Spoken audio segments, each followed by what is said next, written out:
Well, the West Coast Fever and the New South Wales Swifts about to get underway in this round 9 clash live here in Perth. RAC Arena hosting a battle for second on the ladder.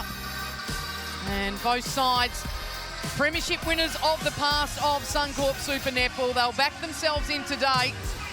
And one thing, Caitlin Bassett, I can say is it is a big crowd. It's been some time since you've been here at RAC Arena, but it's an enormous crowd, isn't it? It is, and last time I was here, that crowd was not cheering for me, so I can tell you, as a Swifts player, it's going to be tough out here today. Well, these two sides know each other very well. Let's get straight into the Woolworths team cards and remind our viewers of the lineup, Caitlin. Yeah, well, Fever have some surprise starting lineup for them. Emma Kosh in goal attack with the out of Sasha Glasgow. Kim Jenner in that goal defence position with Courtney Bruce captain, so a little bit of different change in their defence end. And, of course, Jess Anstis out as well sees Natalie Butler and Jordan Kranzberg on the bench. Yeah, some big names in, Natalie Butler. And the West Coast Fever will know they're going to have to play at their best today in the absence of two of their big guns. In come the New South Wales Swifts. Their Woolworths team cards look like this. Look, not a lot of changes for the Swifts. They ended this game with this defensive lineup. Aiken George and Helen Housby, their two attacking shooters. Looking forward to that combination that they have together. Aiken George in particular and Courtney Bruce is going to be a great battle. Well, the two sides, 8 of 14 meetings, folks, have been decided by 6. So if you are a nervous viewer, settle yourselves in because this is likely to go to the wire. It is the West Coast Fever and the Swifts, and the Fever will get us underway with the first centre pass. And Verity Simmons in the middle. Sunday Ariang, as we mentioned in the lineup, into the wing defence position. There's Simmons, Kosh. And great direct action to the post as we're so used to seeing for the West Coast Fever. And they open up the account. I think one of the great things about Kosh in that goal attack position is Swifts haven't prepared for it. They were expecting Sasha Glasgow out there, so she adds something different. As we can see, a little tip early, a little bit of conjecture who that ball came off. I thought it was off the hands of Maddie Prow, but not. Hadley, nice little cut to the top of the circle. In the two, yes, beside. So Kim Jenner and Helen Housby lined up against each other when they last met in round 4. Familiar they will be. And Romelda Aiken-George loves the battle against Courtney Bruce. It will get willing as the game goes on, no doubt. Two very competitive athletes. Teague Neald and Simmons. Here's the hold, and Fowler wanted it. It's a typical lead up to the circle for West Coast Fever, and Alice Teague Neald getting that first centre pass receive, and then second phase, and then looking into the circle with Fowler. Using the back way with Clout. Contest, Ariang goes down, but she's okay. Hadley at the meantime, top of the circle.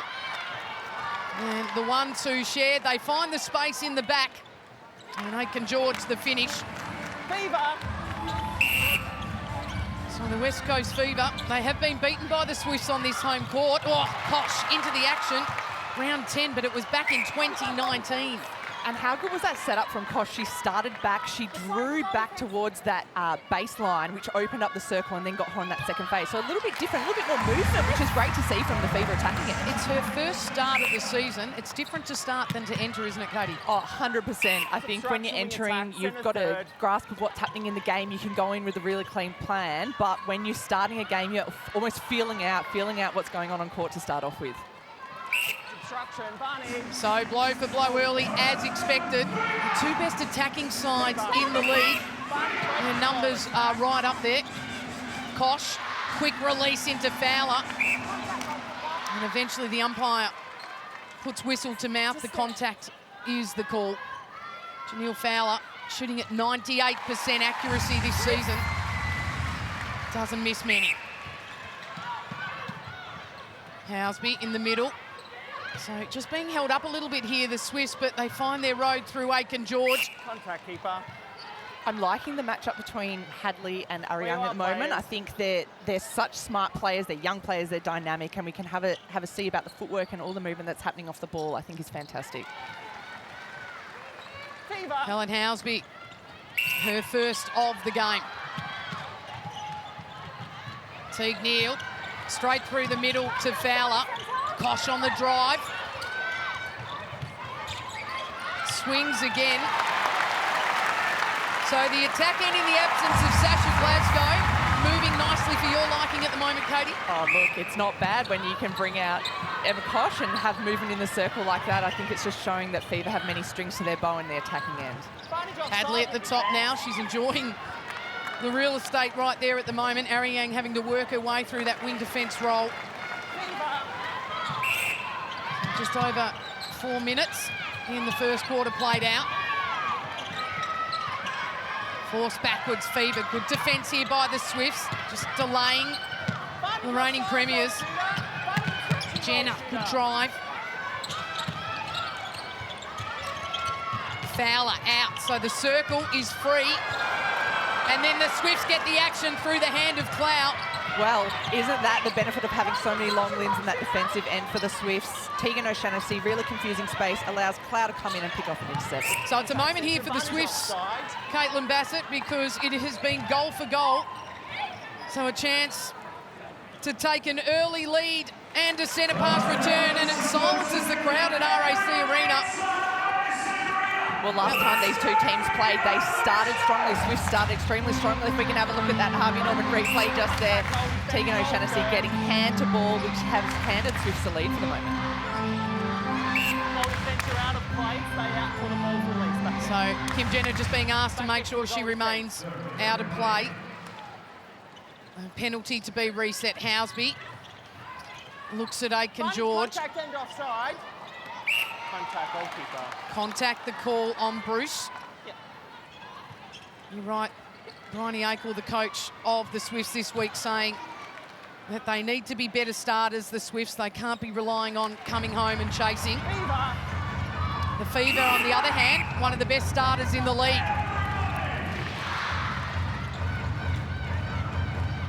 Fowler, strong in the air. I see you shaking your head.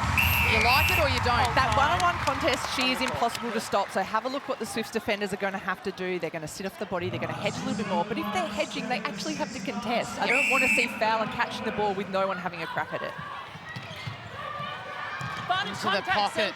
Beautiful offload from Housby. Again, Contact centre, advantage offside. Maddie Proud just starting to find her way with the ball, but it's Courtney Bruce who comes up with it, and then Kim Jenner thought she'd throw it to the bench.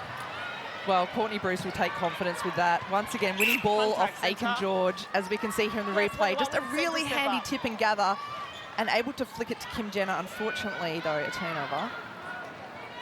So Housby, a nice little shooter-to-shooter offload, and Housby can make Jenner just have a think about that pass, doesn't she? So they hold the scoreline by 2.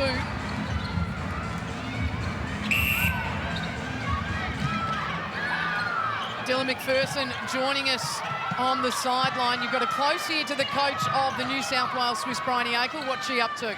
Well, she's saying a lot, Gordy. That's what I'll tell you. Bryony Akel, huge energy on the bench. She wants her wing defence and goal defence to prepare incredibly early on the centre pass to try and dictate some of the speed that Emma Kosh and Alice Teagney would have over that transverse line. So expect them to really be pushing them wide as early as possible and trying to slow this Fever attack down. Again, the connection, Housby and Proud. It's like they have the ball on a string to each other. And a lovely finish, Helen Housby. 3 straight from her. Romelda Aitken sitting at 5 straight. Fowler 6 straight. So no misses on the court so far. Have a look at those penalties. 11 so far to the Fever, 3 to the Swifts. So at the moment, they're having a go. They're putting their hand in. They're trying to turn over some ball, but just drawing a little bit of whistle, as we can see. A great contest there from Sarah Cloud. That's what I want to see when the ball's going into Fowler. Put your hand up and have a go. Fowler sticks in under the pressure and finds the middle of the ring. Keeping Fever just the 1 goal trailing. Dan Ryan, full of energy as well. 2 very passionate coaches. Here's your shooting stats for the West Coast Fever. Advantage obstruction, win defence. Hadley. So that's a little win for Bruce, keeping Fowler, Aitken George out. The swing, and then lovely, just well-balanced pass by Maddie Proud. and they've gotten better at that from week to week. The first couple of weeks they weren't putting that ball and they were unsure. Now they've worked out what the range of Aiken George is and they're putting it up to her and into her space. So again, just being held up across the line here, the Fever. Defence from the Swifts, impressive. Requires patience. Fever need to punch through, and the Swifts are going to do everything to try and stop it. Harry Yang. There's Kosh under the pressure of Clow. Off the 1 foot, finds Teague Neal. Well, they work their way through with patience, the Fever.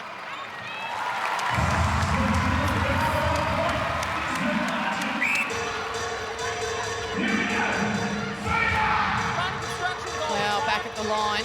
Down is Proud. She's used to hitting the deck. She does it a fair few times every game, but that one, I think she's just come up a little bit injured. Ginger, maybe a bit of a tweak or a calf knock. Right calf, just touching it 2 or 3 times. So we'll get Dylan McPherson to keep his eye on Maddie Proud. I'll tell you what, though, it'll take a bit to get her off the court. Jenna. So again, the Fever having to find patience and too much of it. Maddie Turner. It was impressive cross-court, but the Swifts spoil it. This is where the Swifts need to capitalise. It is hard to turn over balls, so they need to make sure when they do win it, they need to reward their defenders by getting it down court, as we can see here on the Harvey Norman replay. An inside turn from Verity Simmons just gave Maddie Turner the chance to get her hand to that ball and pick it up. Telegraphing it, wasn't it? Yes. Yep. So just shy of our Power 5 period, and the Swifts have had one little centre pass turnover moment. They hold on to this 2-goal lead. Brains trust. So there we go, Power 5 time. No Sasha Glasgow, so it'll be interesting to see what the Fever do. Kosh. Well, we know Kosh can shoot a 2-pointer, but she hasn't had as much court time, so she's probably not as settled and confident to start putting it up. How do you think she's gone, given this is her first start? She's been doing her job perfectly. She's been keeping Cloud busy, and we haven't seen too many 2-on-1s in the circle and Fowler. I think she's been doing a really good job out front. The crowd here starting to get into the action of this game nice and early. Housby just patiently waiting, trying to craft their way, aren't they, the Swifts? I have a feeling we're going to see a lot of that type of defence in these last 5 minutes. Aiken George, not a super shot specialist, but Helen Housby is, so no doubt the Fever defenders will be doubling on. Well, she's at 66% this season. Housby has clever vision from Alice Teague Neal, straight down the middle corridor, finds Fowler. So Housby certainly is the threat. The tactics will be all about her. Marianne looking, Hadley, patience, back to the line. Lovely offload, Proud. This is where I would love to see some smarts between these two Swift attackers. I want to see them come into the circle and screen off one another to try and draw that space instead of Aiken George just sitting and plonking and waiting. So the 3 minutes to play. Strong take, Teague Neal. There's a bit of depth for the Fever. And Clever just to chip away the West Coast Fever. I've got a feeling that that's what's going to happen this game. Oh, this is going to be a big one. Bruce, hand to ball. So the West Coast Fever, off the back of the captain, get another opportunity. Well, that was from Aiken George standing there. She didn't want the ball. She almost knows that she can't shoot that 2-pointer, so she's standing in the circle. Keep Bruce busy and have a look at these two. I love the contest already between these two players. They love a little bit of argy-bargy, and I think this is just going to develop as we see the Swifts get possession of the ball once again. So the second opportunity for the Fever. A straight, and the Swifts a chance to capitalise once again. Aiken George, clever little offload to Housby for the first. Suncorp super shot, doesn't fall. And the rebound into the hands of Verity Simmons. Koch takes a chest mark. Relentless defence from the Swifts. Mariang Simmons tiptoeing their way through the Fever, and then too much on it. You don't see that very often, do you, Sue Gordian? Well, you can feel the pressure in the state. This is a high-pressure game. Two sides battling for a second place on the ladder. There's an important result at the end of this game. Great attacking play from the Swifts through court. And that goal will give them the space against the Fever once again. With 2 goals. Just starting back with real depth on that centre pass, and they're really struggling at the moment, the Fever. They're having to play the ball back all the way to Courtney Bruce. I would like to see maybe Kosh come up and start a little bit higher so she can be an easy second phase so they can start attacking that ball forward to start off with. Fowler trying to come high here to release the pressure, it looks like. Kosh in the end lines up in the absence of Sasha Glasgow. She'll cop the obstruction. What does Tegan O'Shannessy here do?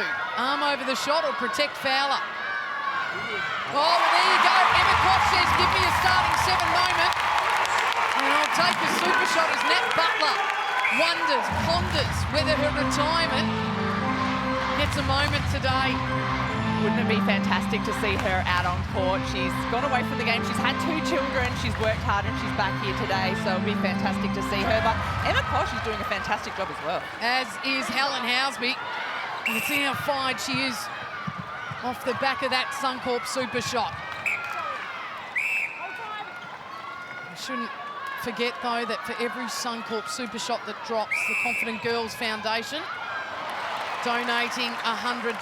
So the aim is to get as many as possible and get that figure right up. 10 seconds on the clock here. The Swifts need to be smart but quick. And Housby, free space, drops this, and it's a big moment for the New South Wales Swifts right at the end of the opening quarter. The siren goes, and Helen Housby does what she does best, bombs the long ones, puts the Swifts in front by 3, and sets up the game right here in Perth. RAC Arena, a 3-goal lead at the moment. The quarter break, New South Wales Swifts in front.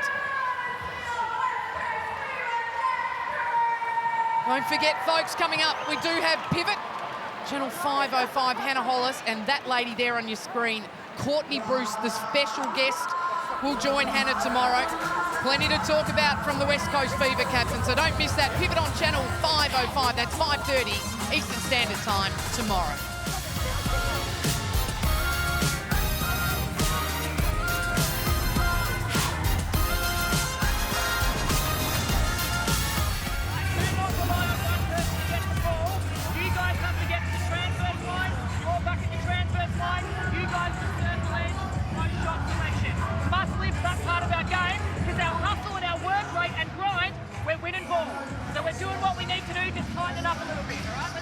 Well, Origin Energy quarter time huddle, Dan Ryan. Certainly a good balance, Caitlin Bassett, of what's going well but what's required.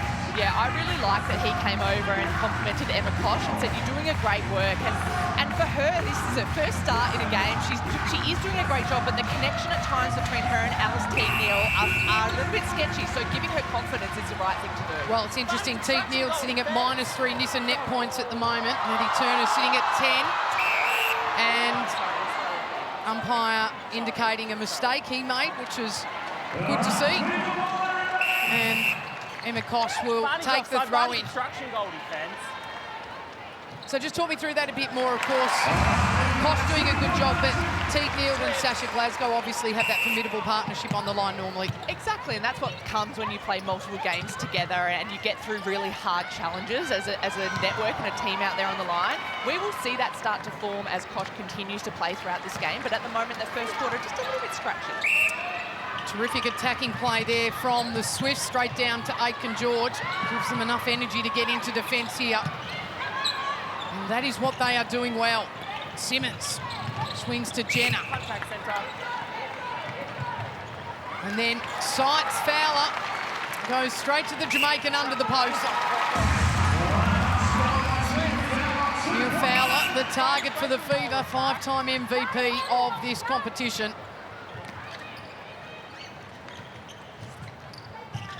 Proud patiently waits for Housby. Have a look at the arm pulling that's going on in the circle. There's a little bit of arm ripping. It's going both ways, but it's really interesting to see the umpires letting that go, which I think is great. Dylan McPherson over in the Swifts huddle in the break. What was said there? Sue, we had Maddie Proud leading the charge there, telling Romelda Aiken-George that she has it in the one-on-one, and Aiken-George just saying she wants a little bit more in that backspace, but Natalie Avellino was happy to let them talk to each other, and Bryony Akel had one simple word, awesome, to her defenders. Don't change a thing, so expect more of that from the Swifts. Well, how good is that as a defender? You'd love to hear that as you walk off the court, knowing that things are ticking along nicely.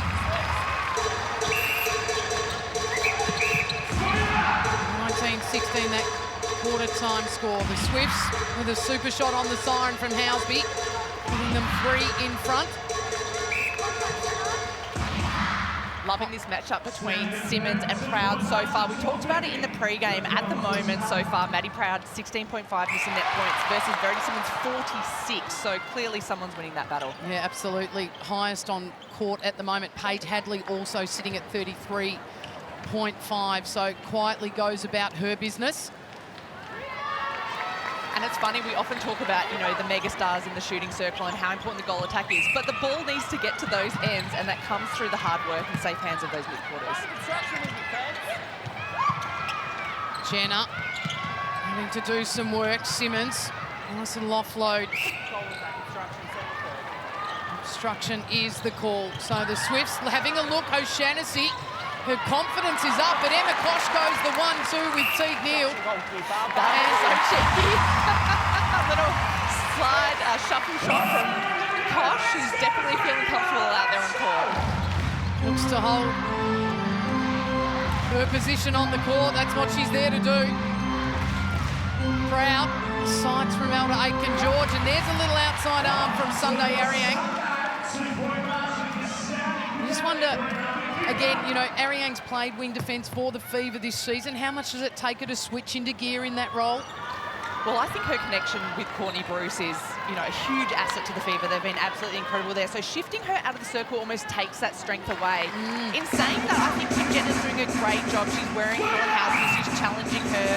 But, you know, if something does go wrong, will we see Ariane switch back into the circle? New South Wales Swifts, to me, in this opening quarter and a bit, have been so good defensively. And as I say it, what a moment for O'Shaughnessy. Unfortunately for her, it goes to Jenna. Contact centre. She was well outside the circle in space that she shouldn't have been, so good on her for picking up that intercept, but unfortunately just threw it back straight away. Tegan O'Shaughnessy, she is going to be an absolute star of the future. Terrific height on her, great athleticism, Katie. Yeah, and look, confidence to go. I know, right? And she has been around for a little while. She was a training partner at Giants, training partner at Swifts, won herself a contract. She's been working hard. Now she's playing against arguably the best shooter in the world, as we see their Fever grab a turnover. Courtney Bruce backing up there. It was great to see. They're just having a crack now. Fever need to start turning over a few more balls so they're not relying on the super shot to try and save them. So the West Coast Fever into attack, and they have nowhere to go. And Teague Neal now makes that number 4 in terms of turnovers off her hand. Opportunity missed for the Fever, but at the other end, the Swifts get to capitalise. Strong from Aiken-George. And she's willing to work that ball until she gets it exactly where she wants to, underneath the post. We see her miss. She's actually giving the ball to Helen Housby, which is surprising. Normally she takes her own rebound. She is the highest offensive rebounding shooter in this league. It's the first miss for Aiken-George and the first miss in the one-point game so far in this game. That's how high the standards are here at the moment. The West Coast Fever under pressure from Tegan O'Shaughnessy. The Harvey Norman replay displaying just that. Tegan O'Shaughnessy is a very athletic player. She can play out at goal defence, she can play back at goalkeeper. That ball, if it's placed in the right spot, should never go to there, as we can see. Swifts just having a crack, and their deflections that they're getting at the moment, they're turning into games. Well, I love the way that Maddie Proud chased that down. The Swifts here, a chance to keep pushing this scoreline out. Leading by 3. Housby, patience, goes again. Oh, and a little outside hand. Who gets the crumbs here? So West Coast Fever will come up with the ball. It's a contact on someone. It'll be Aiken George. I think I saw a big foot of Maddie Prouds in the circle at some stage then. As we can see there, Aiken George and Courtney Bruce not happy. The Harvey Norman replay. Courtney Bruce got a hand to that ball. Well, she was pleading to the umpire her arm was being held. The umpire hasn't called it. The Swifts end up with the ball. Have a look at these two in the circle. This is where things start to get interesting with the push and shove. So the penalty count, 21 to the West Coast Fever. The New South Wales Swifts at 13. And off the back of that, I think the West Coast Fever are under enormous pressure early here to be bringing ball through court. Bryony Akel, the coach, well, she'll be exceptionally pleased. She will be. They've come over here to the West. An amazing home crowd always turns up here for the Fever games, and they're very quiet today because Fever just a little bit slow to start this one. Hadley, patient, moving along nicely. 15 feeds to her name at this point. Dylan McPherson, the West Coast Fever looking sideways a little too often for your liking. Yeah, absolutely. I think they're just struggling to penetrate on first, second phase. Here, you know, there it goes straight to Kosh, but they've really had to go lateral and backward a lot. And that's where Maddie Proud is getting those little tips and touches from Fever. When we saw another error, Kim Jenner lateral over Courtney Bruce. So they just need to be a little bit more direct in their play at the moment, Fever. That one through for Emma Kosh.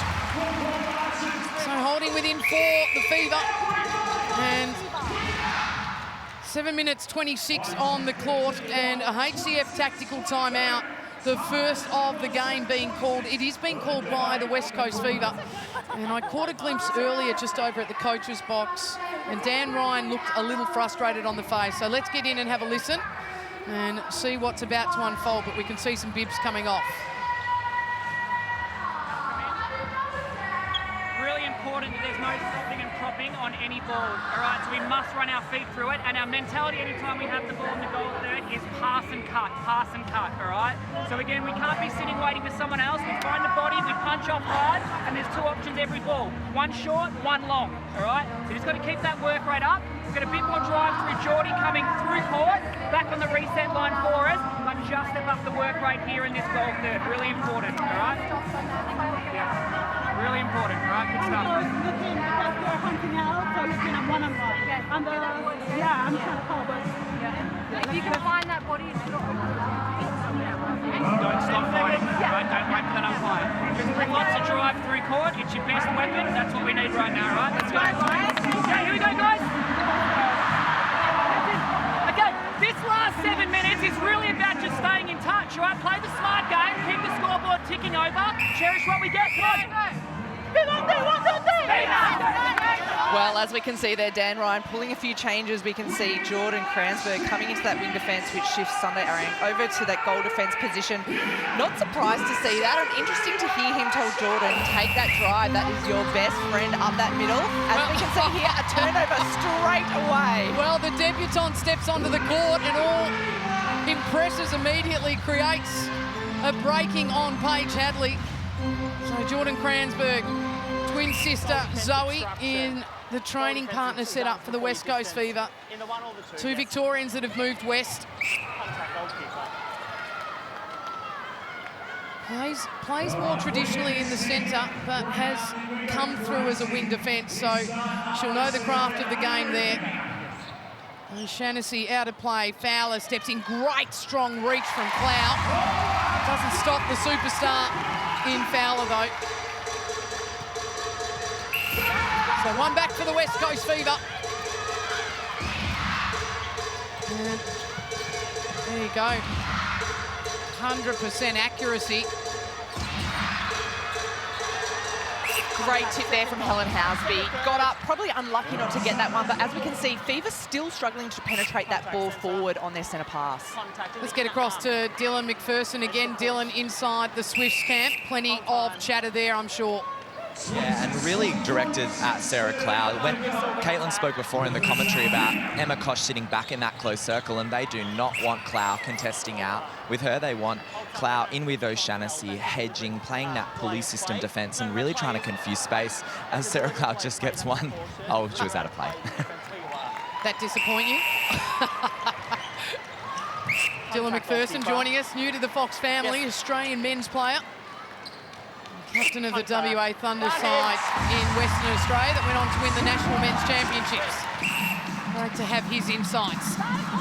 So the Fever, off the back of that HCF tactical timeout, a couple in a row. Aiken George, front position, steps in. Oh, gee, Bruce, so close. She thought she timed that, and it felt like a very long 3 seconds, but unfortunately just a little bit early on that jump. Instruction, the call. They finished with the shot through Helen Housby. Number 11 for her without a miss. Just one miss in the super shot period. We know how dominant she is there. Richard Harvey Norman replay, Katie. Look good. I love the passion. She realised she didn't get that ball, but she wanted it so badly. Well, it's a terrific game unfolding here at RAC Arena, the second of our Saturday games. Plenty more action coming your way tomorrow as well. Paige Hadley. Contact goes on Kranzberg. Hadley, has a little word to Kranzberg as she walked back in. Intriguing. I think Paige Hadley is known for a few words out there on court from time to time, so good to see a debutante doesn't spare the wrath of her time. We are in the Power 5 time. The two Fevers look aside at the biggest super shot player in the league, and she misses it. It's a rarity. No defence over the shot. And the West Coast Fever grab the rebound. And this is where they have struggled in bringing ball through court. Gee, under pressure, Simmons finds it. Kosh. Back to Teague Neal. Maddie Turner doing an enormous job on her. Emma Kosh, middle, lines up for her second. Suncorp super shot and it drops to level the score. Look at the smile on Kosh's face. She's loving being out there and rewarded for that super shot. That brings the score to level. As we can see here, Fever just really getting some momentum back, and the crowd is behind them all the way. Kranzberg having an impact since coming onto the court. Simmons now with confidence to foul her. And the West Coast Fever take the lead for the first time in some 14 minutes. The Swifts now under a little bit of pressure. Proud finding Hadley. Goes again. Housby out high. So again, just trying to craft their way to the circle, and Bruce gets a hand to it. I feel like they're building for a big intercept here, Sue. They're working hard. They're getting tips and touches. Swifts maintain possession this time, but they're getting close. Well, and I feel like under the pressure, I was going to say under the pressure, take the single and just calm the fun. But instead, why not go to the super shot queen and put yourself back in front? What do I know? She's got ice in her veins, that Helen Housby. She just doesn't mind. She'll put it up from anywhere. 2 minutes 50 to play out in this second quarter. It was the Swifts leading by 3 at the first break. And the held ball, too good a defence was that from the Swifts. And then a great defensive moment from the Fever. It's a little bit of ping pong at the moment, isn't it? Play going back and forward. It's because players are wearing each other's bodies so tight. As we can see, a little tussle here between Howard and Simmons. Wow, this is getting very ambitious. Have a look from Verity Simmons and Proud to a shirt front from Clow on Emma Kosh. She's just shot a super shot. Can she do it again? She offloads the smart way. Oh, gee. A game on our hands, folks. Here's the shooting stats. The West Coast Fever yet to miss a goal. Helen Housby, the ice in the veins lady, misses that one. Aiken George goes for the rebound. They find their way again. Can she do it second time around? Housby, that she can. And super shot number 4 falls for the English international. Minute 30. There's the range for Housby. Fowler, big strong take in the air. Steps in, steadies for the Fever.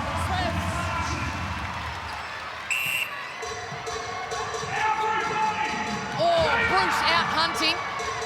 Look at Sunday Ariang trying to cover Housby. So probably a small win that is for the Fever. Yeah, I guess the risk to come out and have a crack at that ball, although it didn't come off, it still ended up in a 1-goal point only for the Swifts, so it is a bit of a win there. Obstruction goalkeeper. Obstruction the call, the goalkeeper, Emma Kosh. It'll be in the super shot zone. Does the new one to the court have a crack? She does. It doesn't fall and the ball goes out. 45 seconds on the clock here for the Swifts. Plenty of time to score. Turner, good drive through court from Clout. Lovely connection through the middle. Hadley too much on it though. The bounce pass made me uncomfortable too, I'm not going to lie. I saw you lean back. Courtney Bruce came up with that pick-up, which is super important because, you know, Swifts, if they had the opportunity to shoot a two-pointer here, would be 4 goals leading into this halftime break. Well, the ball is in the hand of the home side and they lose it once again. And it'll be a Swifts ball, so they're going to go big and long here. Proud. Aitken-George waiting into the hands of Bruce. The siren will go. Well, an intriguing 30 minutes of Suncorp Super Netball unfolding here at RAC Arena.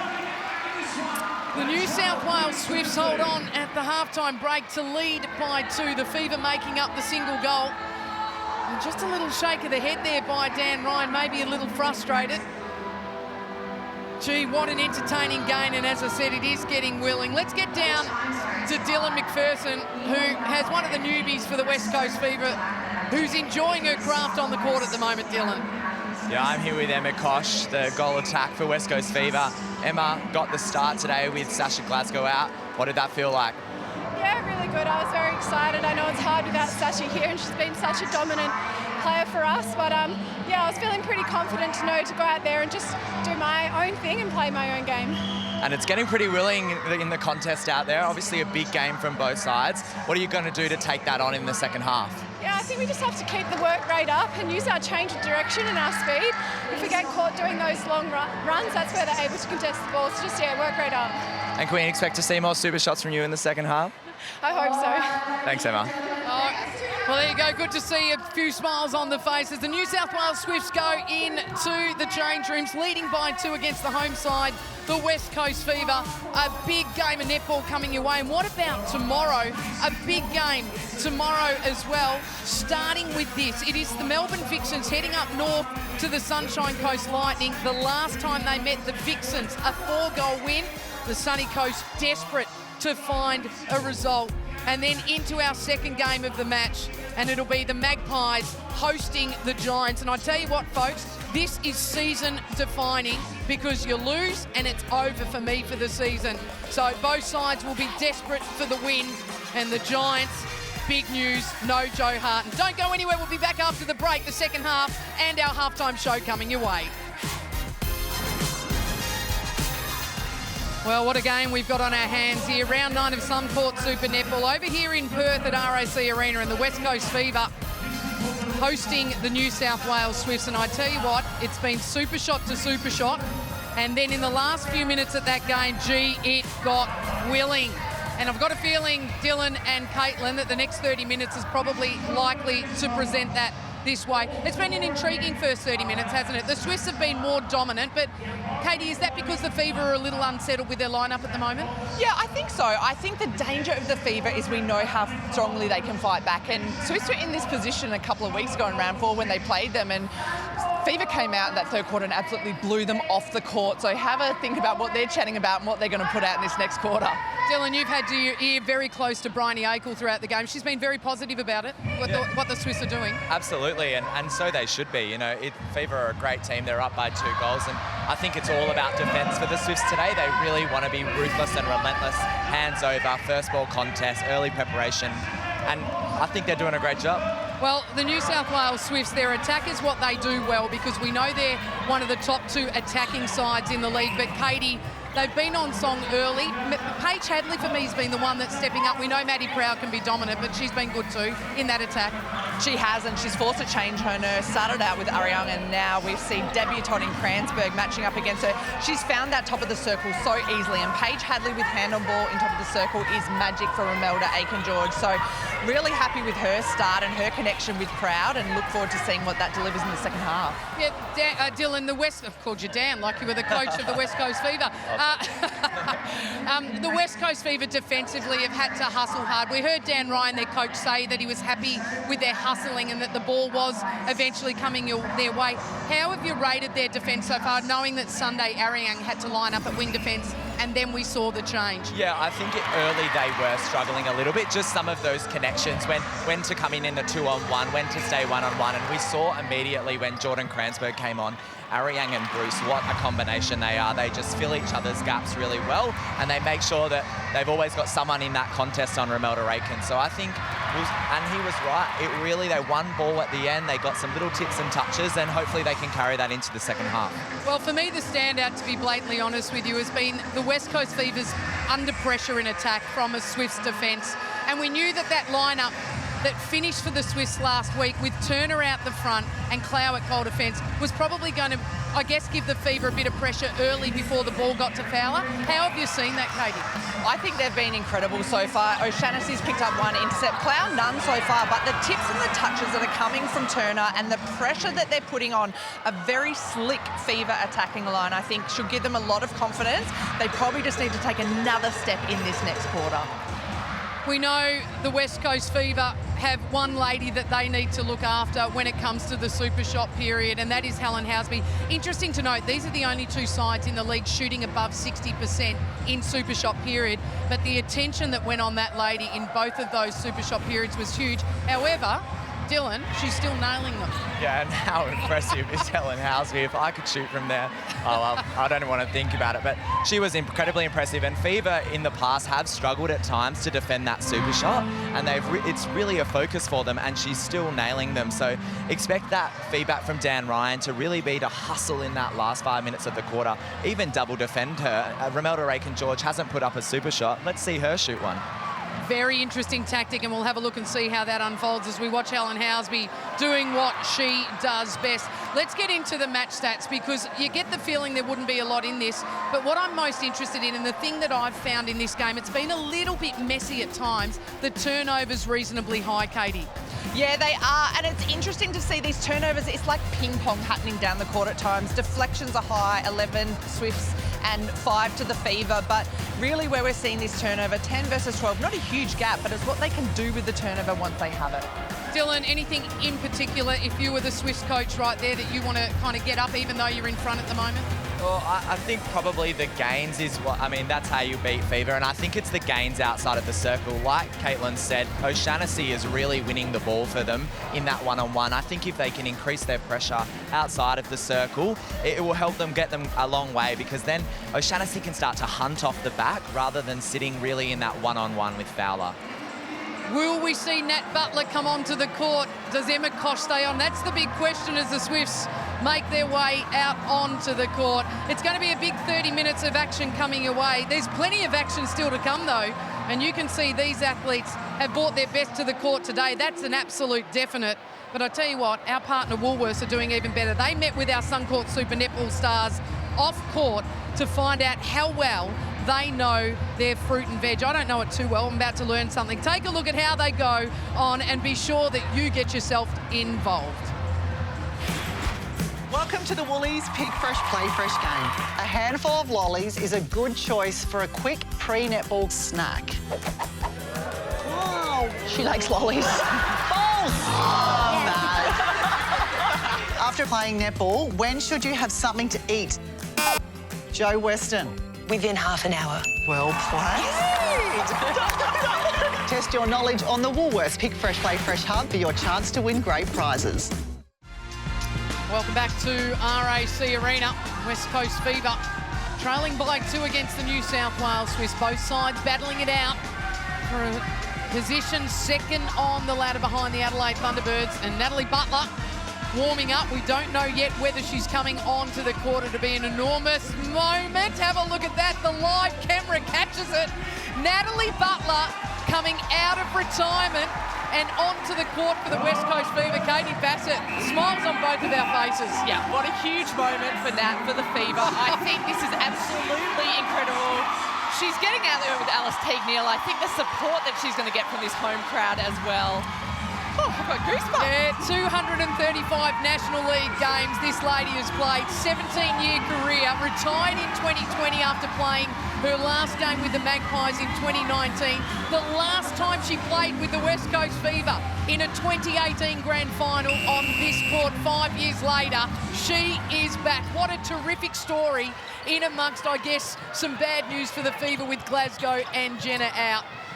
Wow, what a moment as we get back into the second half. How would she be feeling, Caitlin? Look, I think she, with the perspective now of going away from netball and coming back, she would be a different player out there on court. She's always one that fights for the ball. She has white line fever. I can't wait to see her bring her leadership to that attacking end, but also her smarts and her craft. As we see there, an important rebound, Courtney Bruce, coming up with the ball and then not being slow about transitioning it down court. There you go. Butler gets her hand on her first ball out of retirement and second one again. Sights Janelle Fowler with the two of them. They've played together before in the green. They know each other's games. And can you believe it? She is back, the 39-year-old. Two kids. What does she do? She looks like she hasn't missed a beat. I was just about to say, it's seamless. It's like she's never left the netball court. She's dominant, coming out strongly on that centre pass. She turns and lets the ball go. Such a strength of hers is her vision down court. Janelle Fowler must be a happy woman right now. So they level the score early. The New South Wales Swifts now needing to respond. We're going to get across to the head coach of the West Coast Fever in Dan Ryan. Dan, thanks so much for joining us. As expected, a very tight game, but I have to go straight to you. You've just given Natalie Butler a dream. Yeah, she's ready to go. She's been in the environment doing some awesome stuff, and you know, we just need a little bit more smarts down in that front line, I think, to get a little bit more depth against these Swifts defenders. So she started well and just needs to hold now. And what is her role out there on court? We talk about she's a great leader. She's obviously very smart. Is it getting hand to ball? Is it turning to the post? Or is it being more as a feeder? Well, it's a bit of everything. She's got to play all of those roles, to be honest. But I think most importantly, we're just lacking a little bit of depth in phase two. And I want to see Alice really take that on. And Nat's given a couple of great balls already. So it's working nicely to start. And we've seen another debutant hit the court tonight, Jordan Kranzberg in that wing defence position. Tell us about why that change happened. Well, I thought we were really struggling to bring the ball out of defence, to be honest. We're 40% in that first half, and Jordan's an unbelievable attacker, but an incredibly good tagger. So she suits our game plan today, and I think she's done a really good job on Paige so far. Dan, get back to it. It's a tight one for you. All the very best today. Cheers, guys. Dan Ryan, the head coach of the West Coast Fever. Great to get the inside as West Coast Fever pick up a ball across court at the top of the circle. And as we mentioned, the Fever with a couple of newbies on the court, training partners in Natalie Butler and Jordan Kranzberg. Fowler, the height there waiting for the pass from Simmons. They find their way. And the West Coast Fever hit the front. They lead this quarter 4-1. And they've come out of the halftime break, all guns blazing. And that has certainly caused this moment. A HCF tactical timeout called by Bryony Acorn. You can see the face has shifted from being pleased and awesome to something a little different. I love the air quotes there on awesome. She's not going to be happy. She's coming out there to kind of rally her troops. They need to settle. They've just made a few errors, which has eaten away at this lead early. But I'm sure once they steady up, they can get back out on track. So the Swifts certainly with some stuff. Let's get in and hear from Dan Ryan. Surely he's pleased at the moment. My apologies, it'll be Bryony Acorn. Let's hear from the coach. Turner, can you be a full side option so it's not going over the top? We're just playing into their hands and then we're stationary. So let's get on the move, give and go, big on you two are not on your player in D. Right? We're 2 meters off, which is not on your player, which releases the pressure. Yeah. Let's go. Let's go, girl. Let's go, Nat. Let's all take a deep breath. In on 3. 1, 2, 3, hit. Let's go, Oz, Swift! Interesting to hear there, Coach Bryony Bryony Akel telling her defenders, you're not on your player. You're 2 metres off, and that is not on your player. And then she finishes it with a smile and says, let's go. But what does that do to a player, though? Even if they're not 2 metres off, immediately it tells them tighten up, doesn't it? Exactly. And the coach is watching, and if I want to stay out on court, I better tighten up. So there you go, the last 10 goals, the West Coast Fever with 4 of the last 5. That's why the HCF tactical timeout was called. I'll tell you what, great effort from O'Shannessy. Just a millimetre away from that. But the West Coast Fever starting to get some confidence with playing direct. Under pressure, Proud can't keep it in play. So Maddie Proud, 28 Nissan net points at the moment, 14 feeds to her name, a couple of deflections. Certainly not the heights of where she was at last week. Oh, that release. Butler has that vision. She wants to give that ball quickly and into the circle, even though Fowler had 2 players effectively on her then. So Simmons leading with 62 Nissan net points for the West Coast Fever. Was benched last week for the Fever, so it's a great response from the mid-quarter. Helen Housby was at 71 Nissan net points at halftime, dropped down now to 57. Butler lines up and gets rejected. Goal number 1 it would have been. Do you think that worries her, that little moment? No, not at all. I think she'll be more frustrated at herself in that moment, but that's what Clough's out there for. She's out there to disrupt, and she has the height advantage over Butler, which she needs to exploit. Neil Fowler, 30 straight goals for her. The Swifts through Housby. Great connection to Romelda Aitken-George. Yeah, and the range a little too far. Bruce was aware. But they find their way shooter to shooter. And Helen Housby, for me, her form just starting to tick in the right direction as we head towards the Netball World Cup. That's right, last week, 15 from 15, as we can see. Maddie Proud just having a go, trying to put pits and ball over, but a little bit late. Oh, what a feed.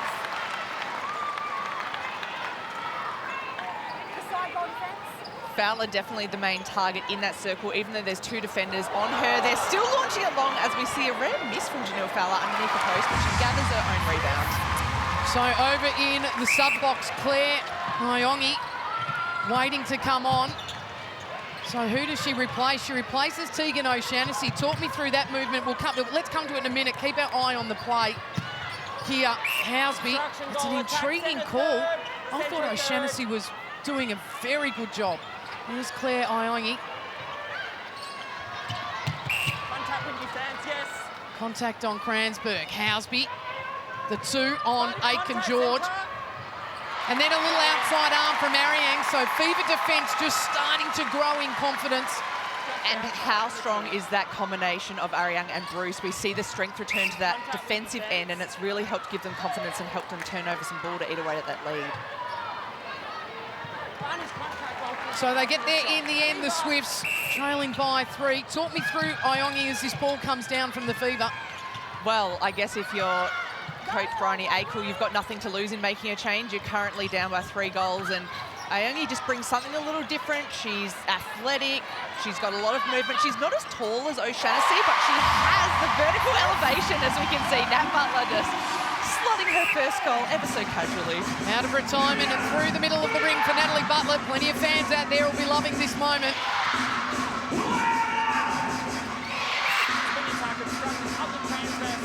Turner takes the penalty. Proud.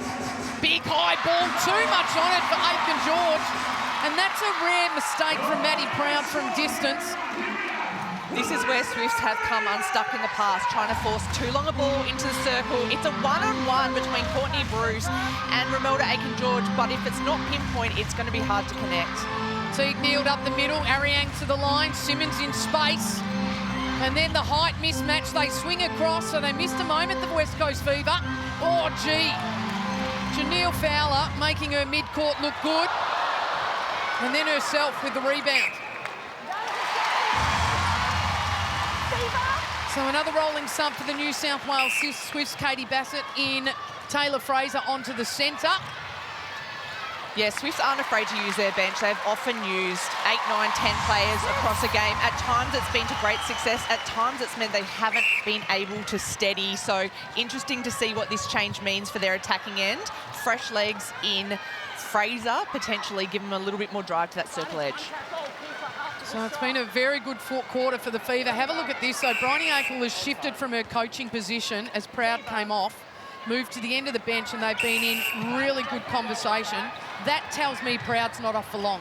Yeah, I wouldn't expect to see the captain off for that long at all. I think they're having a chat about what needs to be changed out there on court.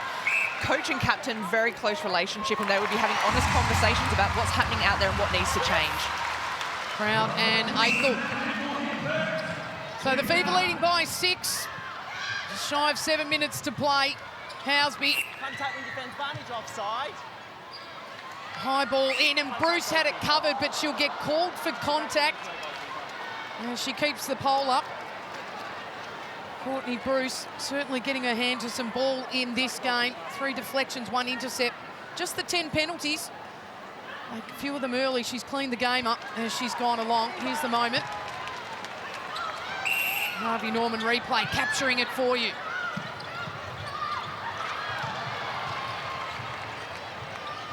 Fowler thought about swinging. Great defence on the outside. That's what Turner brings with a bit more height and that long reach. Yeah, it's true. Her power to deflect and get tips and touches in on that ball is really important. I like her in wing defence. I think it's great to be able to have the option of her out there, but also we know that she can play back at goal defence just as well if they want to stick to more of a traditional or well-oiled Swifts defensive circle. Butler has to do the work, gets in the middle range where that lady played for Australia way too many times and knows that position. Natalie Butler. Out hunting Bruce a bit too late. Aiken George will be left solo. Worth the thought though from the captain of the Fever. And why not have a look? They're pushing that score out a little bit more. Now is a great time for her to get out there and pick up some ball without risking, I guess, those 1 and close goal margins. So the penalty taken quickly by Simmons. Heading into the power 5. And that's where Helen Housby has a choice here. Butler goes to Fowler. But what does Housby do, Katie Bassett? She's 4 from 7 super shots to date. So we know she's going to take them. There it is, the siren goes. And the Swifts can do what they do very well, and that is bring scorelines back with some big 2-pointers. Housby, the first look at it to get the Swifts moving. She does just that. Helen Housby is the lady to go to in the big moments. Teague Neal had to take some serious pressure there from Turner to pull that one in. Simmons, patience. The 2-on-1 on Fowler, and cleverly done from Clow. Well, that intercept came off because she created the space. She made it look like if Fowler was free. It was a flat ball, as we can see. Ariang having a crack there, but Turner getting a nice little tip, as we can see in the replay, which Ayongi picked up, and Swifts have managed to convert. Well, they do, and they take the one, but it'll be their centre pass. So 44 to 41. We have an HCF tactical timeout when we come back from the break. It is a Swift centre pass, and the Fever leading by 3. Dan Ryan, some work to do in the 4 minutes. Can he keep his side in front as they head into the final break? Let's hear from the coach. When she gets in the circle, you two squeeze together, all right? Really, really important. Just make sure when you enter that circle that your number 1 thing is footwork off the body around the front space. Your best attribute, all right? Really important, okay? Good. Just an attack here. Bring it over to just stay in, all right? So don't come on the release. Lift up the work rate so Jay's really comfortable to stay. We'll bring it to circle edge and find her. Scoreboard pressure ticking over, all right? If you find yourself in your range and you're comfy, Jay's got your back on your rebounds, all right? But your call on shot selection, right? Back it in. All right, really good stuff. Love the flip out. Yeah. Love the flip out, right? Good work. Awesome. All right, hands in, guys, let's go. Okay, really important block of time that we're still staying in the mindset of trusting the grind. Scoreboard pressure, relentless in defence. Let's go. 3-1, 3-1, go, West Coast Fever head coach Dan Ryan, just a steadying moment, wasn't it? Just probably with the Swifts starting to come. They've owned this quarter 14-9 at the moment, Caitlin Bassett. But Helen Housby is the lady that will get the ball in her hand that the Fever need to stop. No doubt, and interesting to hear him turn to Nat Butler and say, look, if you're in your range, feel free to pick it up, but giving her shot selection on that one. So confidence, as we can see there, Courtney Bruce just getting an outside arm tip. She's desperate for some ball down there. Housby. You can see Aiken George just having a think about it. Gee, tell you what, takes her time to get the shot in, but it goes in the end. And the New South Wales Swifts are coming, bringing the scoreline back to 2. Oh, gee, Falcon to Sunday Ariang. Wasn't ready from Teague Neal. And the Fever take the road with the one. There's your breakdowns. The Swifts owned the first, the Fever owned the second, and are leading here in the third. Housby. Fraser just giving some good run and depth since coming on the court. Goes to the line, energy's up. Kransberg. Hadley at the top and then realises the pressure on Housby. Forces Aiken George to take the one. So these are the small wins when Helen Housby doesn't get ball in hand. That's right. It's a tricky job, as we can see here. Aiken George, she loves to shoot under the post. I've seen her shoot a super shot. She can do it, so I'd love to see her really challenge and get on the move and try and draw a defender onto her. That's the only way they're going to open up Housby. She's almost carefree when she takes those shots, doesn't she? Nat Butler, well, she got told, if you feel it, do it. Nat Butler does just that. Suncorp super shot. Well, she's always been great at the long-range shots, and now she's getting rewarded with double points, so why wouldn't you? The West Coast Fever have had to bring in a couple of newbies from the training partner ranks in Kransberg and Butler. Jess Anstis, the leadership of her missing on the court. Glasgow, the super shot prowess. And in the meantime, the Swifts have the lady that can hurt the fans. Look at that. Helen Housby, just blinding stuff. 6 super shots from 9, 63% accuracy. She is absolutely incredible, an asset to any team on the ones, but when the twos come into play, she just stands up and she's more than happy to have ball in hand. A minute 40 to play out. Teague Neal, top of the circle, just steadies into Fowler.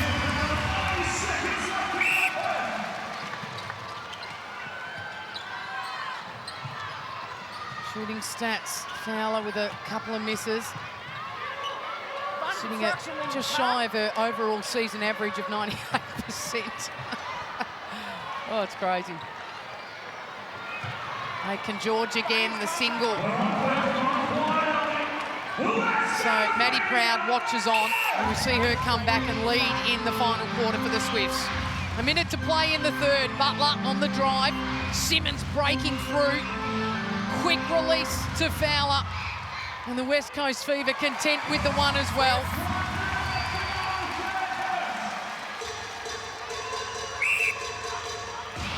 Contact centre. Contact the call.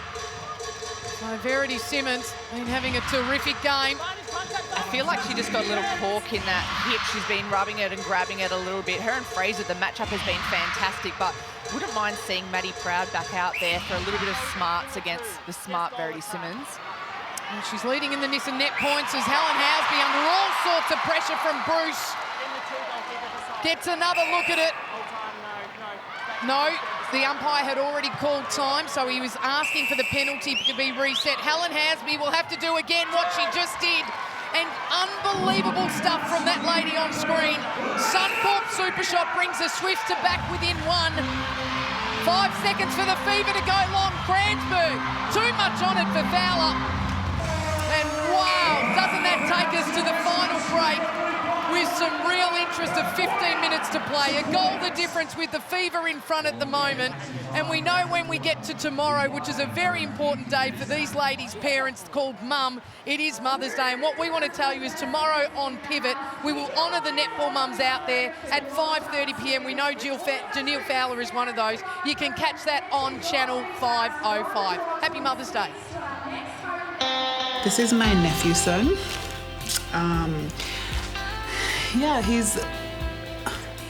Yeah, I'm very attached to this little kid. I think he's my soulmate. Love him to bits. I'm not with him, won't be seeing him for a while, and have this picture just to, because this was a special moment for us. My item is Little Bunny. She is pretty much Gianna's little favourite cuddly toy. She loves it and she chucks it everywhere she possibly can, but I think whenever I look at it, I know, like, even though I have it now and she's not here with me, like, I know she's okay.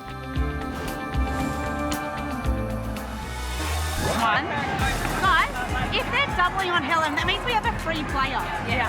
So swing it quicker. Yeah. We're not, if we didn't see Paige hanging out on the wing by herself. So in that time, if they double, look quickly, we have a free player. Yeah. All right? Well, quarter time energy huddle, Origin energy huddle, and Bryony Akel just the smarts of that discussion when Housby's being under threat in the super shot period. Surely it means there's a player free, Caitlin. Open your eyes. Yes, it sounds so simple when she says it, but you can get real tunnel vision when you're on court and someone is on fire like Helen Housby. You want to give the ball to her regardless of how many players she has on her. So being a bit smarter in this last quarter and recognising if she's got two, there should be someone free mathematically. Maddie Proud comes back onto the court for the New South Wales Swifts and gets us underway for the final 15 minutes. When they last met in round 4, it was the Fever by 11. I can tell you now, folks, that scoreline is not going to happen here today. And Claire Iongi moves in to goal defence, so Clow goes back to her more traditional position of goalkeeper. Is that a good move, do you think? I think it's a smart move. I think Maddie Turner is doing a fantastic job at Alice Teague-Neal. She is definitely not the dominant wing attack out there today, so keep her on her. But to mix things up, put Claire Iongi out. She's mobile, she can move. Clow back. Physicality against Fowler will be needed for this last quarter as she has a crack at that one a little bit too late. Yep, perfectly sitting off the body. So the West Coast Fever hit the half century off Fowler. Let's get down to Dylan McPherson. So much energy on that West Coast Fever bench then. Dan Ryan emphasising to his attackers he wants dead ball time, preliminary movements to get their defenders off them. And they're really looking to open Alice Teague-Neal up into that middle corridor and try and get her circle edge. Dan just feels like they're playing too much to the far side of the court and they're going to give Clow a look at some of those pocket balls. So expect to see some really direct, intense play from Fever. This is a huge 15 minutes of netball. I might just sit back and enjoy it. Oh, I'm sure you will. Dylan McPherson.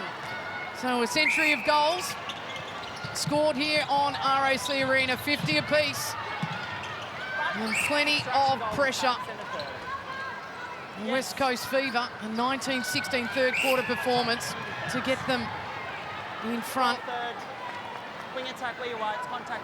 New South Wales Swifts, though, opened up this game in blistering form. Butler, quick offload. Fowler.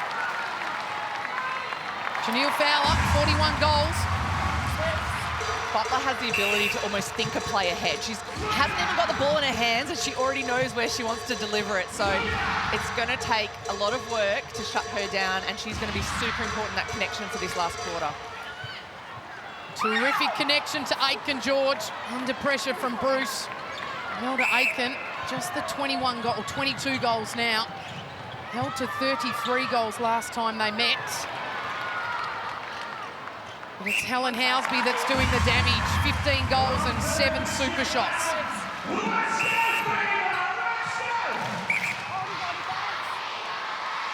Holding call on Ariane. So a good setup here for the Swifts inside the circle.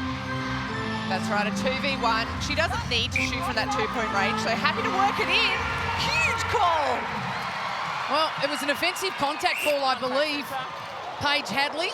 And she's still seeking clarification as Maddie Proud goes down. Let's have a look at it. Maddie Proud. Advantage out of play, centre. Again, just 2 players with commitment to the ball. And it was an offside call earlier on Paige Hadley. I have no doubt that Proud has been brought back on to try and stifle Simmons. She's definitely been, you know, she's sitting on 82.5 net points at the moment. She's running rampant in that attacking end. She needs to be shut down, and Maddie Proud is the one who needs to do that. Obstruction, centre. There she is, the lady we're talking about. Offloads to one of her good mates in Nat Butler, and it dribbles in for Natalie Butler. The Fever take a 2-goal lead, but a centre pass to come. Iongi, contact. Teague Neal wants to get moving. The fever into the chest of Fowler. And in a blink, they lead by 3.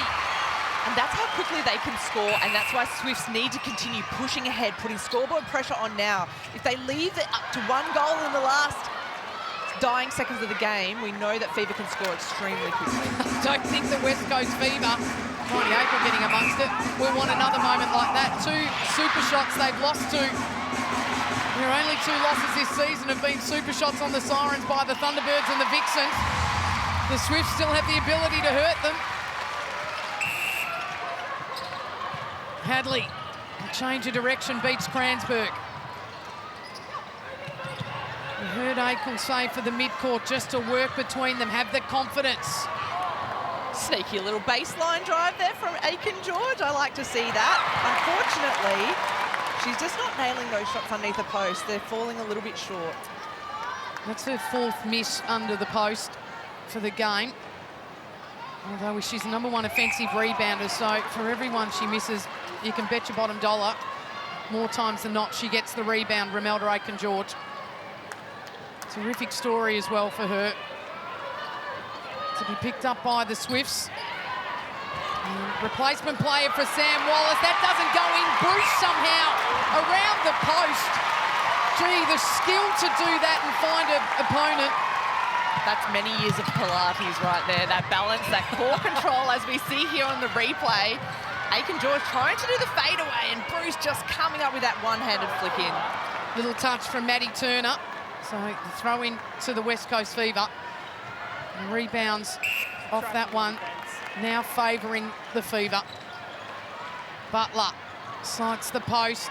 And then, gee, I'm not even sure if Fowler knew that was coming. The rule of thumb when you're playing with Nat Butler is always watch the ball. Even if she's putting it up for a shot, you don't want to get a falcon. Did you enjoy playing with her? Oh, best goal attack I ever played with. Absolutely incredible. She got really fiery at times, which I absolutely loved. And when she told me to pull my head in, I did just that. Inside the goal defence. Well, it looks like she's enjoying her return to elite netball. Nat Butler. Contact goalkeeper. It's not like she has to learn a new combination with Fowler. They've spent a good number of years together when she originally played for the West Coast Fever. 5 goals the lead now to the home side. The Swifts need to convert here. Iongi back to the line with Turner. They go again. Clever play.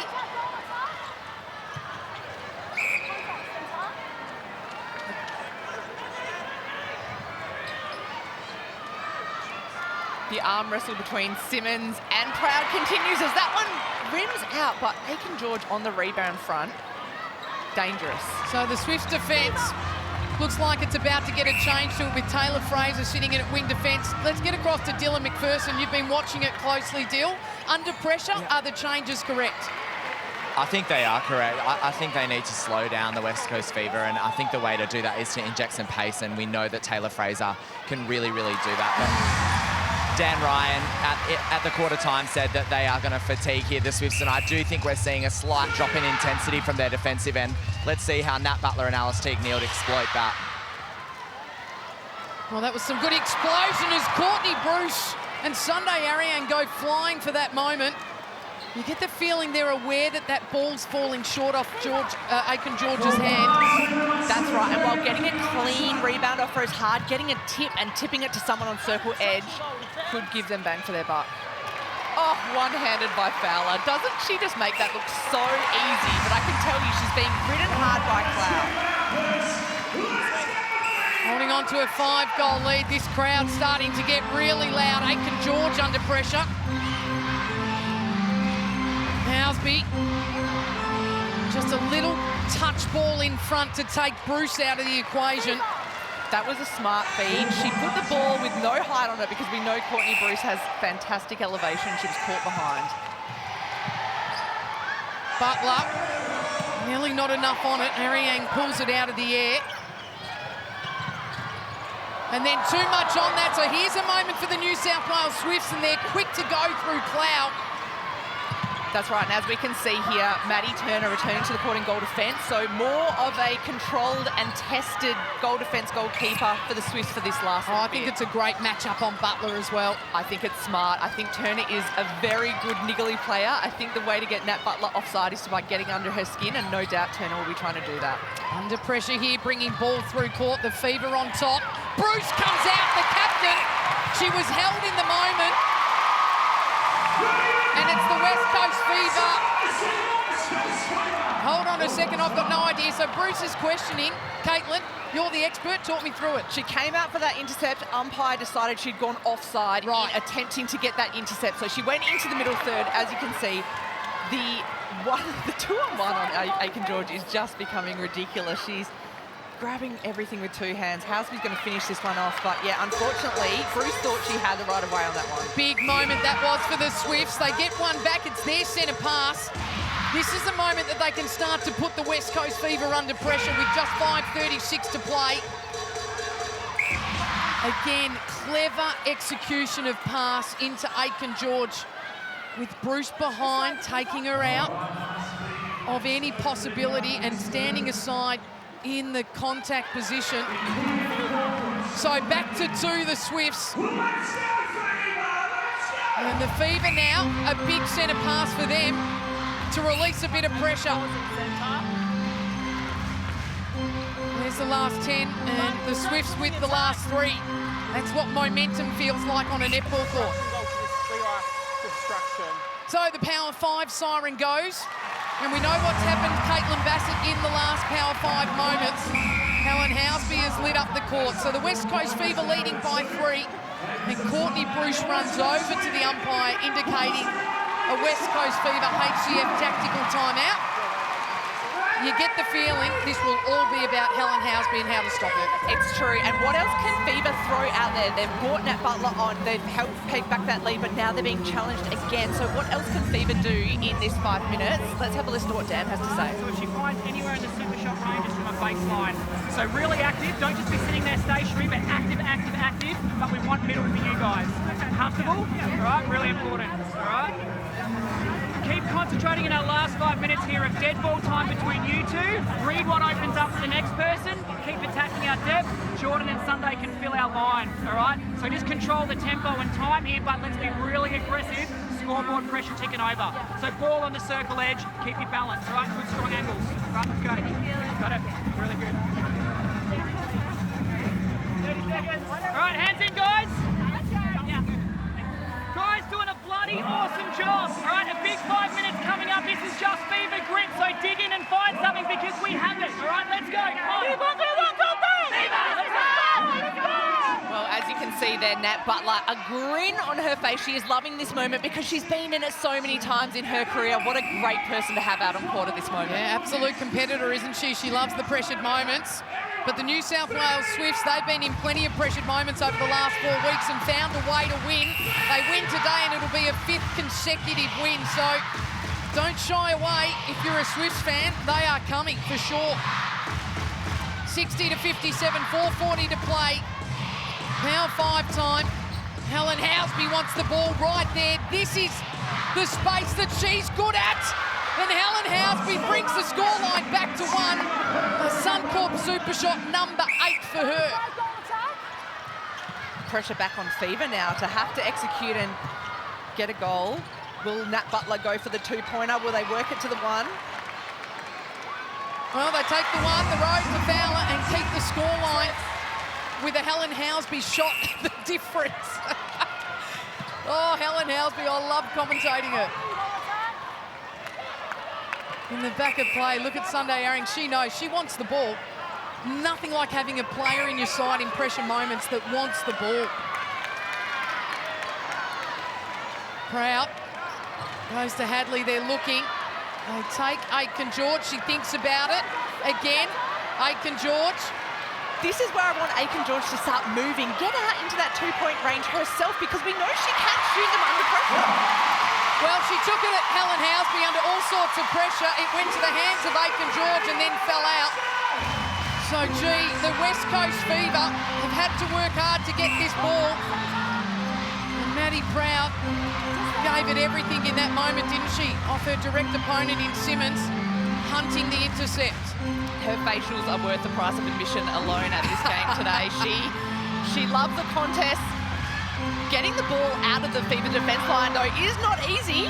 Have Swifts come up with this one? Yeah, off the hands of the Swifts. So the Fever were under pressure getting it through the midcourt. They get to take a throw in the goal third. They'll probably thank the Swifts for that. Simmons breaks through Teague Neal and just steadies. Great contest in the air from Cloud. The umpire allowing the contest to go, Katie.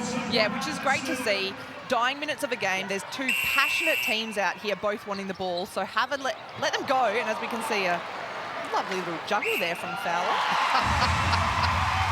Smile on the face, only a small one from Janelle Fowler. 62 to 59, 3 the difference. Big take. Fowler thinks about it. Takes the single, 2:20 on the clock. 4 the difference. Oh, gee. Maddie Proud has just taken a G.I. Joe roll on the court, gets to her feet. Hadley, forced backwards, Fraser. Bruce out looking, they go long to Aiken George. It's Housby they want, she needs this for the New South Wales Swifts. Number 9 drops for Helen Housby and gives them the confidence they need here, 2 the difference. And seriously, the pressure goes on the West Coast Fever right now, Caitlin. It does. That's why it's great to have Nat Butler out there. She knows how to perform in pressure situations, but do they force the 2 and try and get up, or do they continue chipping away with the 1 to Fowler? Well, there's your answer. 1 to Fowler, and force the Swifts to score quickly with a 2. Dan Ryan, the thumbs up, he's happy with that. Great take, Housby. Look at the pressure that they're going to put on this lady. They swing to Proud. Bruce goes down. Housby, can she do it again? Oh, she can! Helen Housby to the eruption of booing in the stadium because Bruce's contact wasn't seen. A minute to play. Hand from Housby, and here go the New South Wales Swifts. Housby's decided she's going to win this game off her own back herself. Well, this is the moment. It was a deflection. They got the crumbs, and they are masters of running the clock, the New South Wales Swifts. Proud, off 1. Aitken George will steady with a single because it's their centre pass. The scores are level, 30 seconds. The Swifts can win this game off this. Hadley. Oh, the defence of the Fever has got to be big if they want to find a moment. Force backwards, extra time on the bottom of your screen if needed. 14 seconds. Obstruction the call, 10 seconds. They've got to go big and long. 7 seconds on the clock. They go to Aiken George to win the game. 2 weeks in a row, the West Coast Fever lose the game on the siren by a single goal. And the New South Wales Swifts steal the game for their 5th consecutive win. Wow, Katie Bassett. That was huge. The crowd here is not happy. The Swifts obviously beside themselves. I was so surprised. Aiken George ended up with the ball with no one on her in that dying second. Who was contesting? All they needed was a 1 to win that game. I expected her to be absolutely being jumped all over. Well, an elation eruption, isn't it, from the coaching staff, Bryony Akel and Natalie Avellino. They found a way, the New South Wales Swifts, 17 to 15, the final quarter score. And they've come to the West. And look at that, the plane ride home will be a lot easier. Well, it's a long plane ride home, but it will be going pretty swiftly for these guys. Claire Ayongi, seeing her out there on court for the first time, what a fantastic debut for her and helping the Swifts get that win. Feeling for Fever, though, they threw absolutely everything at that game. Yeah, look, I think we've got to give credit to Fever. They came into this at the last minute with 2 change-ups. No Sasha Glasgow, no Jess Anstis. Full credit to Kransberg and Natalie Butler, who came on the court. And in all honesty, gave the Fever every chance. Here's the interesting thing. West Coast Fever have lost 3 games this season, all by a single goal and a shot on the siren. Extraordinary stuff. All righty, let's get down, without a doubt, to the absolute star of the show. She is the one that everyone wants in her team, and she joins Dylan McPherson. Yeah, without a doubt, Helen Houseby, player of the match today. Throw some numbers at you, 27 from 33, 23 feeds, 2 deflections, including a very important one right there. You guys love a close game. We do. I'm not sure if the coaches love it, but yeah, I think we've found our way to win. We'd obviously like to win by a few more, but you know, teams like the Fever, they're very classy, and you know, it goes right down to the wire. But I think we've proven that the fourth quarter is our best quarter, and yeah, I'm really proud of the girls. And the context of that win, Fever at home, we know how hard that is to do. How much confidence do you take from that going into the rest of your season? Oh, honestly, this is one of the toughest places to play. Obviously, you've got the long flight, but then they have a massive crowd. They're always so good here.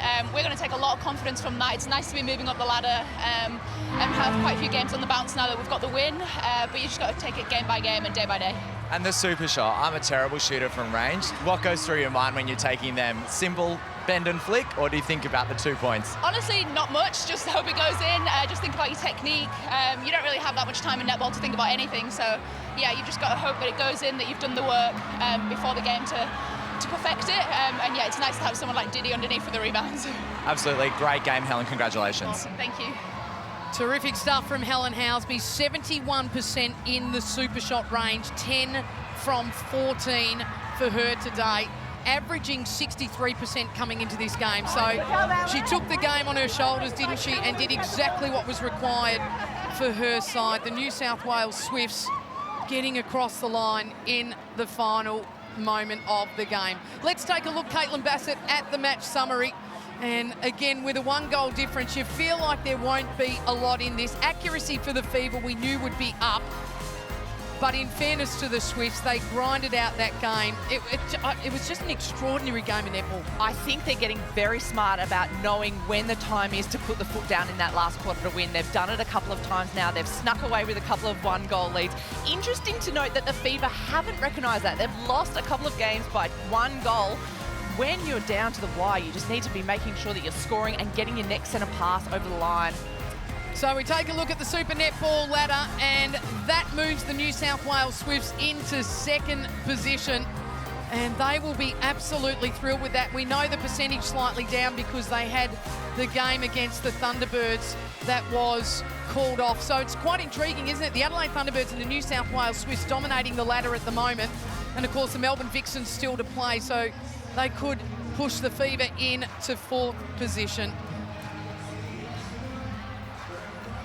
65-64 with the Swifts stealing victory, and it was right there, frantic final seconds against a home side. Well, I tell you what, there is plenty to wrap up in our post-game chat.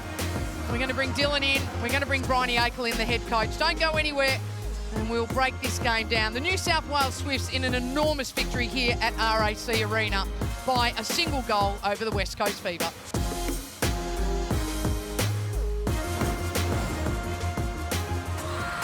Well, here's the moments that brought the New South Wales Swifts their 5th consecutive win, and history made for the club. Bryony Akel, their head coach. Well, look at the face. She is absolutely thrilled as the New South Wales Swifts win away in one of the hardest territories to do against the West Coast Fever. Thanks for joining us in our post-game match. And who do we bring in? None other than the winning coach, Bryony Akel. Bryony, firstly, congratulations. An extraordinary game it was, right down to the wire. And we were just chatting off camera. You said, God, it's hard to win here. It is absolutely hard. And having some changes before the game, we knew Fever would bring it no matter what. And they brought it to us. I think I had to make 1 million changes to win. So, yeah, great game. A good start against Fever. You started well against them last time. Did you look back much at the round 4 loss to them and kind of think, well, what do we need to do better? Yeah, absolutely. I think it's really obvious for everyone to know that we get possession gain and throw it straight back to the opposition. So still another thing that we need to keep working on. I love that you can talk about it so lightly. Your attack today, Bryony, was impressive. We know you're one of the best attacking sides in the league, but you had to bring it today to make sure that, I guess, you gave yourself scoreboard pressure early. Talk me through how you you felt that when we saw Maddie Proud leave the court, and so talk me through that. Yeah, I think giving Maddie a little, a 5-minute break, it was just testament to how hard that was out there. And the Fever defence, they were, brilliant. They were contesting everything, and we knew that certainly Fever's strength is that they will come and have that ball and have a go at the short balls, the long balls. And for me, it was just being patient in attack. And, the 2-point time was obviously crucial, and Helen did a great job in that. Can we talk about your debutant tonight, Claire Ayongi? You actually weren't aware that was her first time out on court. I'm sure she's definitely played with us, hasn't she? But yeah, I'm really proud of her. I think she's an up-and-comer, and she obviously she's going to the World Cup with Tonga and does a great job for them, and certainly did the same tonight. Let's talk about your defence. So last week, you got your win with a bit of a change up in your line, and you carried that into the game today. Just talk us through the thinking and what Maddie Turner brings out the front. Yeah, I think Maddie Turner being able to play across wing defence and goal defence, she's obviously quite tall and big rangy arms. So having Tegan at the back, we obviously thought Tegan deserved to start today. She did extremely well last week. So, to give them a shot, and the hideout there is certainly an advantage.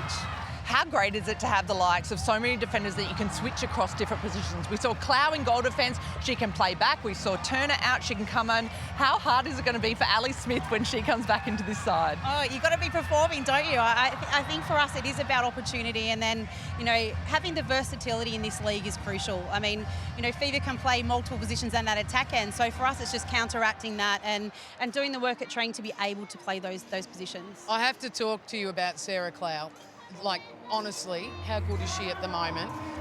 The confidence to be named in that Australian Diamond Squad in a World Cup year, but to be able to go out to goal defence, do what she does, come back to goalkeeper, and then the way in which she really, for me, that was the master stroke of coaching in that last bit, to put her back there with the connection with Turner. Well done. Yeah, I think for Sarah, she's a bit of a perfectionist, so she likes to, you give her one compliment, but she wants 10 things that she can work on.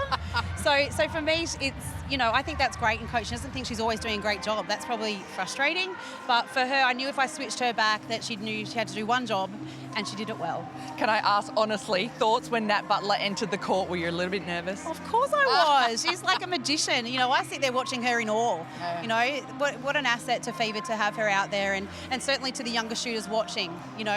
She's fantastic. Well, one of the players that I thought was quite impressive today, always goes about her business pretty quietly. She got a bit of a touch-up from Jordan Kransberg when she came on, but it is one of your co-captains in Paige Hadley. We're going to cross down to her. She joins Dylan McPherson. Yeah, I'm here with Paige Hadley. A very, very happy Paige Hadley. What a close game. How did it feel? Oh, it was intense. We always know coming over to the West, it's tough, and their home crowd is bloody brilliant. So, yeah, obviously stoked to get the win. Probably left it, really to the last bloody dying minutes. But, yeah, super proud of the girls, I guess, to come away, especially in that last minute, to be able to get that tip and then convert those 2-1s. You guys love a close game. I just said that to Helen. It must put Bryony Akel under pressure. But in those moments, what do you go to? Just your processes, or are you riding the waves, riding the energy? Yeah, I think obviously you got to ride the wave of the game. I think that game went in ups and downs throughout the whole 4 quarters. But there's just an utter belief, I guess, especially when they got that last tip, that we know how to play, we know how to grind those moments out. But yeah, I thought our defenders today were unreal. I think, Janelle is such a target in there.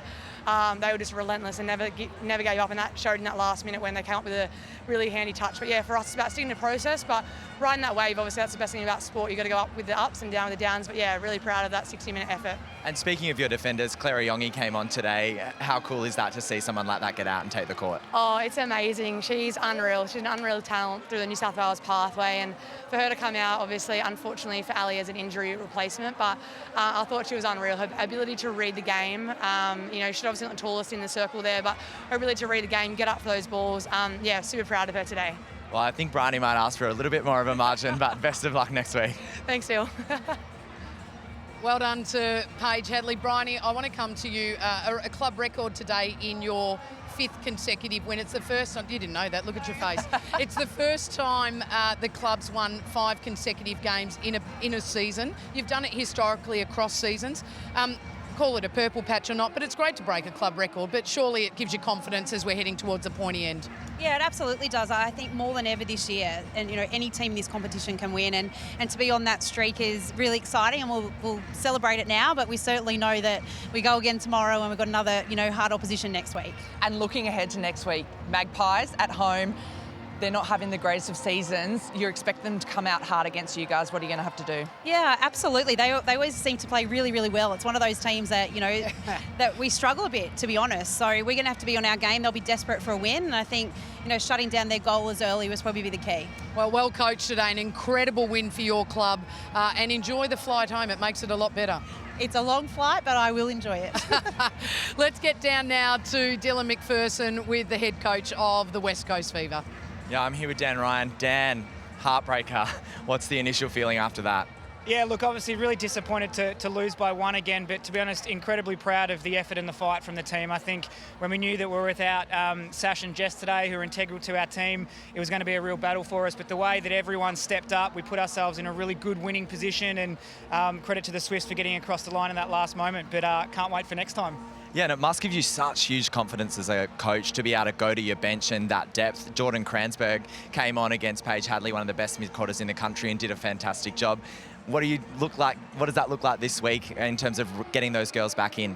Oh, I think Jordan's been training like an absolute SSN pro since she first arrived to us in December, and I was so pleased for her today that was her debut performance, and wing defence is probably her third best position, so really proud of her, and I thought she was a real game changer to just really lock us down across that transverse line. And also full credit to Nat Butler, who come on there in a pressure situation and really did a great job to open up our attack line. So depth is everything, and I'm so proud of those two today.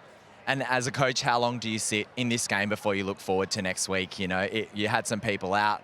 Do you give yourself excuses, or do you just say, draw a line in the sand and go again next week? Yeah, I think next week's a really important game for us in the context of our season. We know that, and I said to the group at the end of the game, it's okay to be disappointed, but we're going to move on from this one pretty quickly and keep it in perspective and actually celebrate how well we did, all things considered. And like I said, the fight and the tenacity from the group was outstanding, and I thought for the majority of that game, our quality of netball was where it needed to be. So while it's disappointing to lose, sometimes how you lose is most important, and today was more than respectable. Absolutely, and redemption next week for you. So best of luck next week. Thanks. Thanks, mate. Appreciate it. Well, that's exactly what I was just going to say, Caitlin. It almost felt like there wasn't a loser today. Of course, the Fever last week against the Vixens, probably not as in good a form. But, gee, they were good today, though. So it's disappointing. You can hear Dan Ryan staying reasonably positive amongst those words. Yeah, that's right. And it's so easy to pick apart a performance when you only lose by one goal and say, oh, what did I do better? What could I have not have done? But I think if you look out there on court tonight, there were some really great performers, and they shouldn't go too far away from that if they want to get a win next time. Right, let's get straight into West Coast Fever's attack, because we need to talk about Emma Koch as well. Of course, the line changed. No Sasha Glasgow with COVID protocols. Emma Koch got the nod, and they found a little bit of time to have to work through their rhythm, but Alice Teague-Neal eventually found her way, didn't she? Yeah, a little bit clunky to start off with, but not surprising. It was a new combination out there on court, and Alice Teague-Neal definitely was struggling finding depth on that first phase, in particular centre pass. What I was really impressed with Verity Simmons, she stood up, she knew she was needed, and she really put her foot down towards the back end of that game. But yeah, probably at times just a little bit unhelped by a new combination around her. Yeah, it was tough, but then they rolled in Nat Butler, and look, she gave them a little bit of energy. She gave the crowd some energy, didn't she? That's right. What's not to give you confidence when you see Nat Butler enter the court? And she plays a different game to Koch. Koch, speedy, zippy. Nat Butler, a lot slower, but takes her time, puts the ball in the right space, and is really smart in the way that she moves around court. So once again, Fever had to adjust a little bit, and I think it worked well because Swift defenders were scrambling a little bit. They were used to shutting down the fast and zippy Koch, but Nat Butler and beating her in the smarts is a different thing. Well, why don't we get down to Dylan with the champion right now? Nat Butler. Nat's back. How did that feel? Well, a win would have been a lot better, but no, it was a lot of fun, other than, the last few seconds to get out there and play it. I think it's been a bit of a out-of-body experience, I would say, the last couple of days. But, it was just, I'm just so grateful that I actually had an opportunity to have a run around. Absolutely, and to do it at home, it was an absolutely insane crowd here at RAC Arena. That must feel good, sinking those super shots and hearing all of WA behind you. Yeah, it was nice, the big cheer when I ran out, and I think when I landed my first goal, if only they had done that all the time. But no, it was just, as I said, it was just so special to have the opportunity to run out again and to compete. Geez, I hate losing. I'm not a fan at all, but I think that competitiveness, I've never ever lost that. And yeah, to have as I said, an opportunity to have another crack out there was, very special. And I guess for you, they say in retirement you miss the feeling most of all. Has it inspired you to keep going? This week back on the training track, are we going to see you bombing up twos and asking Dan for more court time? Well, look, they've got us out there, I think, training tomorrow morning, a few of us. So I'm really looking forward to that on Mother's Day. But, it's to be honest, being a training partner, it's been really eye-opening, and it has been, I think, a struggle at times. And, you know the role that you are there to do, but it certainly has its ups and downs. There's no doubt about that, and sometimes you certainly question, like, what am I doing? I'm 39, but it was always to ideally help the team and, to give myself any opportunity to have another go out there, and the fact that it opened up was, very special, and I wanted to make the most of it, and because that might be the last time. As I said, a win would have been a hell of a lot better, but, who knows still what the rest of the season holds. Well, hopefully it's not the last time, Nat. We really enjoyed seeing you out there, and happy Mother's Day. Thanks so much, Dill.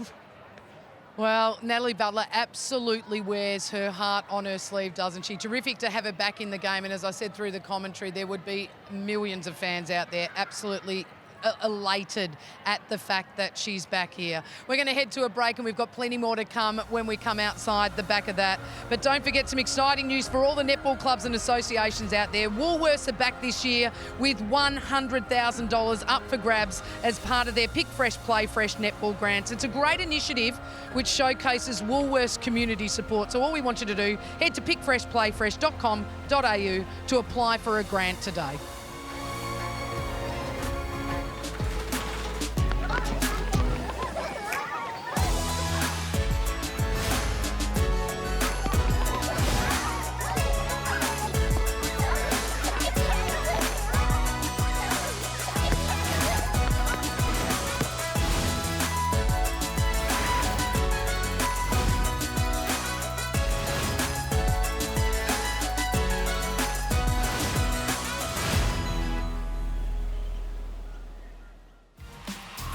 Well, an action-packed Saturday night netball game it was. Suncorp Super Netball delivering up another one-goal thriller.